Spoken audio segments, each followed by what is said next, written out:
Exercise 3.4 question number 1 है state whether true और false. Statements दी रखी है यहाँ पे, आपको ये बतानी है कि इनमें ट्रू है कि फॉल्स है। ऑल रेक्टेंगल्स आर स्क्वायर्स, कहता है कि जो सारे रेक्टेंगल होते हैं ना वो स्क्वायर होते हैं। अब देखिए स्क्वायर होता है वो फिगर, वो क्वाड्रिलेटरल जिसकी चारों साइडें बराबर होती हैं, चारों एंगल्स 90 डिग्री के होते हैं। और रेक्टेंगल ऐसी फिगर होती है, ऐसा क्वाड्रिलेटरल होता है जिसकी आमने सामने की साइड्स बराबर होती हैं, छोटी बड़ी हो सकती है वो, और सारे एंगल 90 डिग्री के हो सकते हैं। तो सारे के सारे जो रेक्टेंगल होते हैं ना उन्हें हम स्क्वायर नहीं बोल सकते, क्योंकि स्क्वायर की चारों साइडें होनी बराबर जरूरी है, बराबर होनी। तो ये होगा false. Second, all rhombuses are parallelograms. Parallelogram ये होता है अपोजिट साइड्स बराबर होती हैं, अपोजिट एंगल्स बराबर होते हैं। और रोम्बस की अपोजिट साइड्स ही नहीं, इसकी चारों ही साइड्स बराबर होती हैं। साइड्स पैरेलल भी होती हैं और बराबर भी होती हैं। तो ऑल रोम्बसेस आर पैरेललोग्राम्स। तो एक रोम्बस के अंदर ना पैरेललोग्राम की सारी प्रॉपर्टीज होती हैं, तो सारे रोम्बसेस को हम पैरेललोग्राम्स बोल सकते हैं। तो ये ट्रू है। थर्ड है all squares are rhombuses and also rectangles. सारे के सारे जो स्क्वायर होते हैं ना उन्हें हम रोम्बस भी बोल सकते हैं और रेक्टेंगल भी बोल सकते हैं। बिल्कुल बोल सकते हैं, क्योंकि स्क्वायर की चारों साइडें बराबर होती हैं, पैरेलल होती हैं, बराबर होती हैं, और आमने सामने के ही नहीं सारे एंगल्स भी बराबर होते हैं। अब रोम्बस में क्या होता है, रोम्बस में साइड्स पैरेलल होती हैं और सारी बराबर होती हैं, और आमने सामने के एंगल्स भी बराबर होते हैं। इसी तरह से रेक्टेंगल में भी आमने सामने की साइड्स बराबर हैं, पैरेलल हैं, आमने सामने के एंगल्स बराबर हैं। यानी कहने का मतलब ये है कि स्क्वायर के अंदर रोम्बस की और रेक्टेंगल की सारी प्रॉपर्टीज हैं। तो एक स्क्वायर को हम रेक्टेंगल बोल सकते हैं और रोम्बस भी बोल सकते हैं। तो ये ट्रू है। फोर्थ है all squares are not parallelograms. कहता है कि जो स्क्वायर्स होते हैं ना, सारे के सारे स्क्वायर्स वो पैरेललोग्राम नहीं होते हैं। तो ये बिल्कुल फॉल्स है, क्योंकि देखिए ये होता है स्क्वायर। अब स्क्वायर तो पैरेललोग्राम होता ही है, इसके आमने सामने की साइड्स जो है ना पैरेलल भी होती हैं और इक्वल भी होती हैं। और पैरेललोग्राम की प्रॉपर्टी यही होती है कि साइड्स बराबर होती हैं और पैरेलल होती हैं और अपोजिट एंगल्स बराबर होते हैं। इसके भी होते हैं स्क्वायर के, क्योंकि 90-90 का होता है, 90-90 का होता है। तो ये गलत कह रहा है। Fifth part, all kites are rhombuses. बिल्कुल गलत। देखिए काइट समझ ले पहले क्या होती है। काइट ऐसी फिगर होती है, एक रोम्बस को हम काइट बोल सकते हैं, लेकिन सभी काइट्स को रोम्बस नहीं बोल सकते। ये होती है काइट। इसके अपोजिट एंगल्स तो बराबर होते हैं, लेकिन जो साथ वाली साइड्स होती है ना ये बराबर होनी जरूरी है काइट के अंदर। जैसे कि ये दो हैं, ये छोटी हैं, साथ साथ है, ये छोटी हैं, ये वाली साथ है, ये बड़ी हैं। ऐसी फिगर को काइट बोलते हैं। अब रोम्बस की जो है चारों की चारों साइड्स बराबर होती हैं, ये चारों ही बराबर हैं। तो ऑल काइट्स आर रोम्बसेस, सारी काइट्स रोम्बस होंगी। तो हर काइट के अंदर रोम्बस की प्रॉपर्टी नहीं होती है, क्योंकि काइट में तो ये वाली साइड्स और ये दोनों जो जोड़ा है साइड का छोटा बड़ा हो सकता है ना, लेकिन रोम्बस में ऐसा नहीं होना चाहिए। रोम्बस में तो सारी बराबर होनी चाहिए।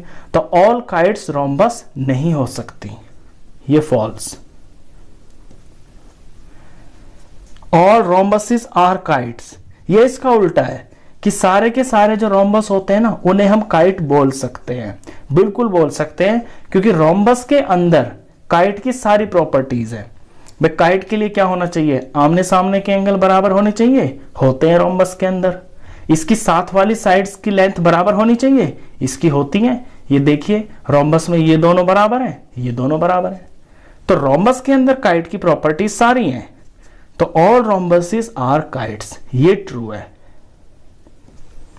जी पे आते हैं, ऑल पैरेललोग्राम्स आर ट्रेपीजियम्स। अब पैरेललोग्राम तो ये होते हैं, पैरेललोग्राम में दोनों साइड्स का जो पेयर होता है वो पैरेलल होता है, और ट्रेपीजियम में सिर्फ एक साइड का जो है पैरेलल होना चाहिए तो हमारा ट्रेपीजियम हो जाता है। कोई भी एक पेयर लाइंस का पैरेलल हो जाए तो वो ट्रेपीजियम होता है।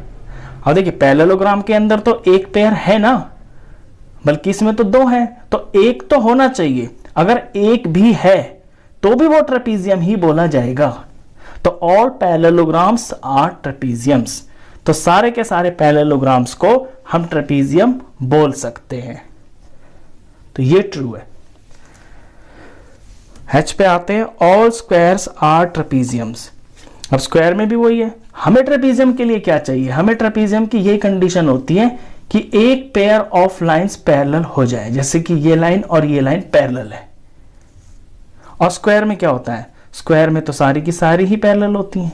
ये जोड़ा भी पैरेलल और ये भी पैरेलल। हमें सिर्फ एक पेयर चाहिए, एक पेयर होते ही उसे हम ट्रेपीजियम बोल सकते हैं। तो सारे के सारे स्क्वायर्स ट्रेपीजियम होते हैं। तो ये ट्रू।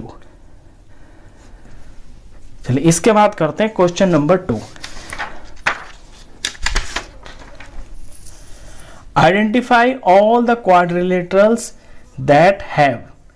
सारे क्वाड्रिलेटरल्स पहचानिए जिनकी 4 साइड्स ऑफ इक्वल लेंथ, जिनकी चारों साइडें बराबर होती हैं। अब ऐसे कौन कौन से क्वाड्रिलेटरल होती हैं? देखिए सबसे पहले तो स्क्वायर ही होते हैं, क्योंकि स्क्वायर की चारों साइडें बराबर होती हैं। और दूसरा हो गया रोम्बस। रोम्बस की भी चारों साइडें बराबर होती हैं। तो ऐसे सिर्फ 2 ही क्वाड्रिलेटरल होते हैं जिनकी चारों साइडें बराबर होती हैं। सेकंड में कह रहा है 4 राइट एंगल्स। ऐसे क्वाड्रिलेटरल्स बताइए जिनके 4 राइट एंगल्स होते हैं। तो 4 राइट एंगल्स होते हैं, स्क्वायर में होते हैं। ये स्क्वायर है, इसके चारों राइट एंगल्स होते हैं ये। और दूसरा होता है रेक्टेंगल। रेक्टेंगल के अंदर चारों जो एंगल्स होते हैं ये 90 डिग्री के होते हैं। 90 डिग्री के को ही बोलते हैं राइट एंगल्स। चलिए क्वेश्चन नंबर 3 देखते हैं। क्वेश्चन 3 में कहता है एक्सप्लेन कीजिए how a square is a quadrilateral. एक स्क्वायर को हम क्वाड्रिलेटरल क्यों कह सकते हैं? अब क्वाड्रिलेटरल वो फिगर होती है जिसकी 4 साइडें होती हैं, और स्क्वायर की तो 4 साइडें होती हैं। तो अ स्क्वायर इज 4 साइडेड। जो स्क्वायर होता है ना वो 4 साइड वाला फिगर होता है। तो so it is a quadrilateral. तो जिसकी 4 साइडें होती हैं वो क्लोज्ड फिगर होता है, जो उसे ही हम क्वाड्रिलेटरल बोलते हैं। अब एक स्क्वायर को हम पैरेललोग्राम क्यों बोल सकते हैं? A square has its opposite sides parallel. एक स्क्वायर की जो अपोजिट साइड्स होती हैं ना वो पैरेलल होती हैं। So it is a parallelogram. तो इसे हम पैरेललोग्राम भी बोल सकते हैं। स्क्वायर को रोम्बस क्यों बोल सकते हैं?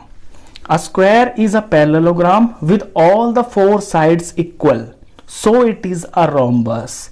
एक स्क्वायर जो है पैरेललोग्राम तो वो होता ही है क्योंकि साइड्स पैरेलल होती है, और उसकी चारों साइडें भी लेंथ में बराबर होती हैं। अब जिसकी चारों साइडें बराबर होती हैं और जो पैरेललोग्राम भी होता है उसे हम रोम्बस बोलते हैं। तो एक स्क्वायर को हम रोम्बस भी बोल सकते हैं। अब स्क्वायर को रेक्टेंगल क्यों बोल सकते हैं? A square is a parallelogram with each angle a right angle. यहां पे राइट आएगा, so it is a रेंगल, so it is a rectangle. अब स्क्वायर एक पैरेललोग्राम होता है। Square is a parallelogram with each angle a right angle, और इसका हर जो एंगल है ना वो 90 डिग्री का होता है। So it is a rectangle, इसलिए इसको हम रेक्टेंगल बोलते हैं। अगर कोई देखिए ये पैरेललोग्राम होता है, अगर इसको हम थोड़ा ठीक कर दें ऐसा हो जाए तो इसके एंगल्स 90 के हो जाएंगे। तो जब 90 डिग्री के हो जाएं और ये पैरेललोग्राम हो वो फिगर आपकी रेक्टेंगल ही होती है।